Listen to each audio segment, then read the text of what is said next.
It is 3 letters long. It is likely one of the first 10 words you ever spoke as a child. It sounds incredibly simple. But have you ever stopped to think about the sheer weight resting on the word can? It's deceptive, isn't it? We use it dozens of times a day without a second thought. Can you pass the salt? I can do that. Can this be true? But if you actually peel back the linguistic layers, you find that can isn't just a verb. It's the architect of our reality. It defines the boundary between the impossible and the possible.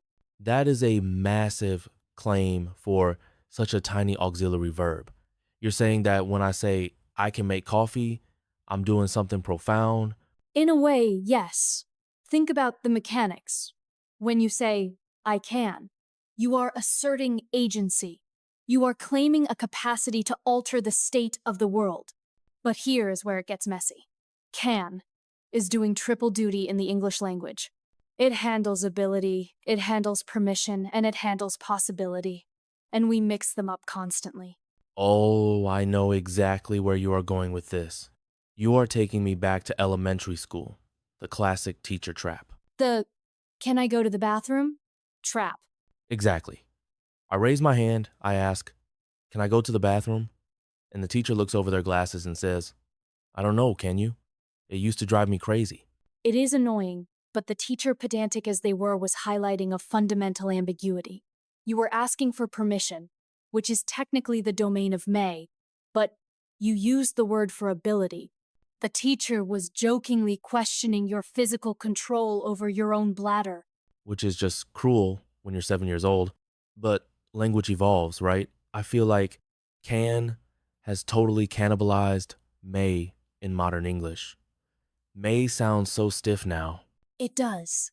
May feels aristocratic, almost subservient. Can feels democratic. It's functional. But losing that distinction actually blurs our understanding of power dynamics. If I ask my boss, can I leave early? I'm blurring the line between do I have the physical capability to walk out the door and do I have your authorization? And in the modern workplace, that ambiguity is fascinating. We often have the ability to do things like work from anywhere, but the permission structures haven't caught up. That is a great point. It's the gap between capacity and policy. So, if we move past the grammar police stuff, what about the psychological impact? I feel like can is the fuel for every self help book ever written. It is the ultimate empowering word, but it's also a double-edged sword. When you shift from I can't to I can, you are removing external barriers and accepting internal responsibility. If you say, I can't learn coding, you are stating it's an impossibility like a law of physics. If you say, I can learn coding, but you don't do it, now the failure is on you. Can creates pressure. I hadn't thought about it that way. We usually see can as purely positive. Yes, we can, right? It's a slogan of hope. But you're saying that acknowledging ability brings a burden of performance? Precisely. This is the paradox of modern technology. We can reach anyone on the planet instantly. We can access all human knowledge in seconds. We can work 24 hours a day. But just because we can, does it mean we should? We are drowning in can. We have infinite capability, but we haven't developed the wisdom to filter it. So can describes the menu of options, but it doesn't tell us what to order. That is a beautiful metaphor. Can is the menu. Will or should is the selection. And I think a lot of anxiety in the modern world comes from having a menu that is too big. This is the analysis paralysis. When you can do anything, sometimes you end up doing nothing. Let's look at the flip side possibility. The it can happen usage. This feels different from ability. It feels more like probability or risk. Right. It can rain today. The stock market can crash. Here, can isn't about agency. It's about the inherent volatility of the universe. It's a reminder that the world is not fixed. It's fluid. In risk management or engineering, can is the most terrifying word. Murphy's Law is basically a study of can. If it can go wrong, it will. It's interesting how the tone shifts based on context. If I say, you can do it, I'm your cheerleader. If I say, it can fail, I'm a doomsayer. Same word, totally different emotional frequency. And that flexibility is why English is such a difficult language to master for non-natives. In many other languages, these concepts, ability, permission, possibility, are separated into distinct verbs. In English, we smash them all into this one three-letter vessel. It makes the language efficient, but highly contextual. You have to read the room to understand what can means. I want to go back to something you mentioned earlier about technology. You said we are drowning in can. Do you think our definition of what we can do is expanding too fast for our brains to keep up? Absolutely. Think about the concept of human potential. For thousands of years, what a human could do was limited by biology and geography. I could only walk as far as my legs took me. I could only shout as loud as my lungs allowed. Now, I can fly across oceans. I can amplify my voice to millions. Technology is essentially an artificial extension of can. It's like a prosthetic can. Yes, we have strapped a rocket engine to our natural abilities. But the problem is, our ethical frameworks are still walking on foot. We are seeing this right now with artificial intelligence. We can generate deepfake videos that look perfectly real. We can automate creative writing. The can is established. The capability is there. But we are having a panic attack as a society because we never stopped to ask if we wanted to open that door. It's the Jurassic Park quote. Your scientists were so preoccupied with whether or not they could, they didn't stop to think if they should. Exactly. That is the ultimate critique of can. It is an amoral verb. It doesn't care about consequences. It only cares about capacity. So how do we navigate that? If can is just raw power or raw potential, what is the governor? What slows it down? I think we have to reintroduce the concept of won't. Won't is a powerful choice. I can check my email at 11 p.m., but I won't. I can maximize profit by exploiting this loophole, but I won't.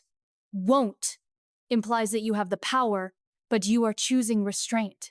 That is actually a higher form of power than can. That is profound. Can is having the sword, won't is keeping it in the sheath. And that requires discipline. In a world of unlimited options, restraint becomes the ultimate luxury. But let's bring it back down to earth, to the listener who just wants to use the word correctly and effectively. Right. We've gone very philosophical. If someone is listening to this and wants to harness the power of can in their daily communication, what is the strategy? First, stop asking for permission when you don't need it. Watch how often you say, "Can I?" when you should be saying, "I will," or "I am going to." If you are proposing an idea in a meeting, don't say, "Can we try this?" Say, "We can do this, and here is why." Shift from the question mode to the possibility mode. That's a subtle shift in confidence. You're moving from the student asking the teacher to the professional proposing a solution. Exactly. Second, be specific with your cans. When you tell a team member, "You can do this," are you saying they have the permission? Or are you validating their skill? If it's skill, back it up. You can handle this project because you have the experience. Make the can substantive, not just a throwaway line. And what about the negative? I can't. Be honest with your can'ts. Usually when we say, "I can't," we mean, "I don't want to," or "I am afraid to." If you replace "I can't" with "I won't," you'll see how true that is. I can't go to the gym today. Really? Are your legs broken? Or do you just not want to? Ouch. That hits home. I won't go to the gym sounds much harder to admit. It forces you to own your choices. And that's the beauty of linguistic precision. It forces psychological honesty. It's funny, we started this conversation talking about a simple grammar rule, the difference between ability and permission, and we've ended up talking about free will, technology, ethics, and personal accountability. That is the nature of language. Words are just symbols for how we interpret reality. And can is the symbol for our potential. It is the bridge between the present moment and the future we want to build. It makes me wonder what the future of can looks like. As we merge more with machines, as we unlock genetic editing, the definition of what a human can do is going to be unrecognizable in 50 years. It is. We are moving toward a world of radical possibility. The constraints of biology, time, and space are dissolving. The question for the next generation won't be, can we do it? It will almost always be yes. The struggle will be entirely about values. When everything is possible, what actually matters? That is a little terrifying, but also exciting. It puts the burden back on us to be the architects of our own lives, rather than just victims of circumstance. It does. Can is the antidote to victimhood. It is the declaration that you are a player in the game, not just a spectator. So, to wrap this up for everyone listening, you have this little word in your pocket. You use it every day, but maybe it's time to polish it off and look at it differently. Use it with intention. Use it to open doors, not just to ask if the door is unlocked. And remember the distinction.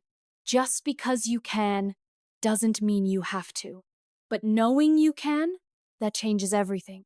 A powerful reminder. The word is small, but the concept is infinite. Thank you for this deep dive into the architecture of possibility. It was a pleasure. Let's see what we can do next.